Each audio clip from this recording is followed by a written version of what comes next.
మగాళ్ళు బాధపడకండి, అందరిలాగే మగవాళ్ల కోసము ఒక రోజు. పూర్తి వివరాలకు చదవండి రేపటి సాక్షి హైదరాబాద్ ఎడిషన్. సోషల్ మీడియాలో దుష్ప్రచారం చేయడంలో వాళ్లకు వాళ్లే సాటి, బట్టకాల్చి మీద వేయడంలో వాళ్లకు మించిన వారు లేరు.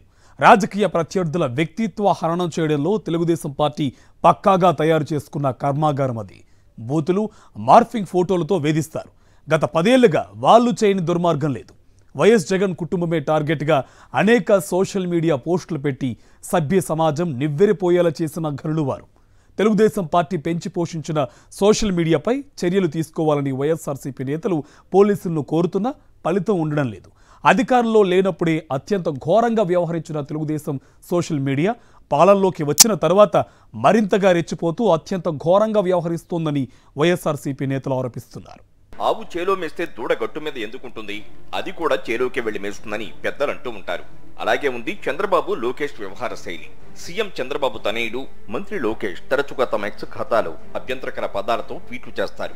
ఆయన ఆదర్శంగా తీసుకుని కొమ్మారెడ్డి పట్టాభి, ఆనం వెంకట రమణారెడ్డి వంటి నేతలతో పాటు ఐటీడీపీ, సిబిఎన్ ఆర్మీ తదితర విభాగాల సభ్యులు అడ్డు అదుపు లేకుండా తమకు నచ్చని వారిపైన, తటస్థులపైన బూతులతో విరుచుకుపడుతున్నారు. కొందరు మారు పేర్లతో వైఎస్ఆర్సీపీ నేతలను టార్గెట్ గా చేసుకుని సోషల్ మీడియాలో చేసే అసభ్య ప్రచారం కనీవిని ఎరగకుండా సాగుతోంది. ఫేక్ ప్రచారం విషయంలో ఐటీడీపీకి పేటెంట్ ఇవ్వొచ్చని పలు సందర్భాల్లో రాజకీయ విశ్లేషకులు అభిప్రాయపడడం తెలిసిందే. పచ్చి బూతులతో, కలలో కూడా ఊహించలేని అపవాదులు, దుర్భాషలతో ప్రత్యర్థులను వెంటాడి వేటాడటంలో టీడీపీ సోషల్ మీడియాకు ఉన్న నైపుణ్యం, సామర్థ్యం మరెవ్వరికీ ఉండదని తెలుగు రాష్ట్రాల్లో ప్రముఖ రాజకీయ విశ్లేషకుడు, విద్యావేత్త ప్రొఫెసర్ నాగేశ్వర్ పలుమార్లు అభిప్రాయపడ్డారు. గత ఎన్నికలకు ముందు టీడీపీ సోషల్ మీడియా తనపై బూతులతో విరుచుకుపడటాన్ని తప్పుపడుతూ ప్రొఫెసర్ నాగేశ్వర్ ఏకంగా చంద్రబాబుకు లేఖ కూడా రాశారు. ప్రస్తుతం ఉప ముఖ్యమంత్రిగా ఉన్న పవన్ కళ్యాణ్ గతంలో తన తల్లిని టీడీపీ సోషల్ మీడియా దూషించిందని చెప్పారు. పవన్ కళ్యాణ్ గారు మా మీద బయట వచ్చింది, అది కూడా చూపిస్తా. మేమేదో ఎవరో ఆయన కూతుర్ని తిట్టారనే మాట. ఎవరు తిట్టారో సన్నాసి, అది ఎక్కడ తిట్టారో సన్నాసి, దాన్ని మేము సపోర్ట్ చేసేటటువంటి నీచాతి నీచులం కాదు. మీ తల్లిని తిట్టారని మీరే చెప్పారు, చూడండి ఒకసారి.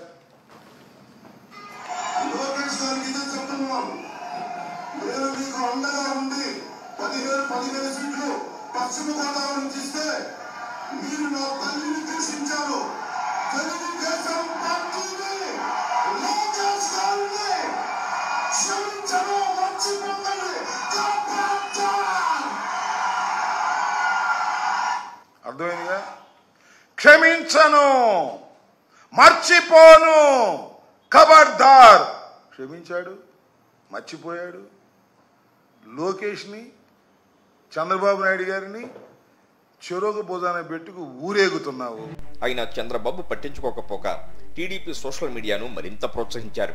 అందువల్లే వైఎస్ జగన్ దంపతులతో పాటు మాజీ మంత్రులు అంబటి రాంబాబు, కొడాలి నాని, పేర్ని నాని, కడప ఎంపీ అవినాష్ వంటి అనేక మంది వైఎస్ఆర్సీపీ నేతలను నిత్యం అవమానించేలా, వారి వ్యక్తిత్వాన్ని దెబ్బతీసేలా తప్పుడు పోస్టులు, మార్ఫింగ్ ఫోటోలు సోషల్ మీడియాలో పెడుతూనే ఉన్నారు. సోషల్ మీడియా వేదికగా వైఎస్ఆర్ కాంగ్రెస్ పార్టీ, వైసీపీ నాయకులపై అసభ్యకర పోస్టులు పెట్టి పైశాచిక ఆనందం పొందుతున్న వారిపై వెంటనే చర్యలు తీసుకోవాలని వైఎస్ఆర్సీపీ నేతలు పోలీసులకు ఫిర్యాదు చేస్తున్నారు.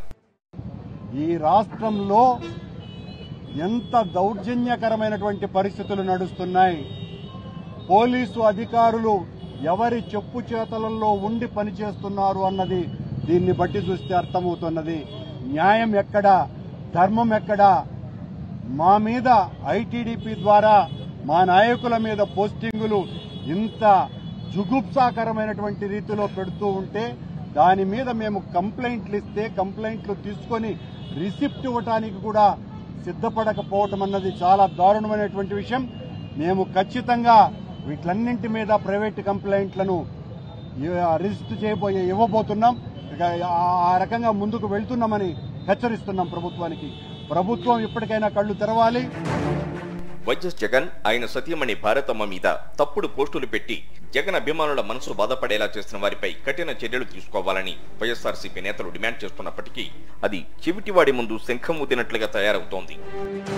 అసలు రిప్రజెంటేషన్ తీసుకొని రిసిప్ట్ ఇవ్వడానికే 100 సార్లు ఫోన్ చేయాల్సిన పరిస్థితి వచ్చిందంటే ఈ రాష్ట్రంలో పోలీసులు, కూటమి ప్రభుత్వం యూనిఫామ్ వేసుకోకపోయినా వారికి పని చేస్తున్నారనేది స్పష్టంగా అర్థమవుతుంది.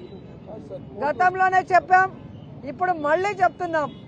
పోలీసులు మీ నెత్తి మీదున్న టోపీ మీదున్న ఆ 3 సింహాలకి సెల్యూట్ కొట్టి న్యాయంగా పనిచేయండి.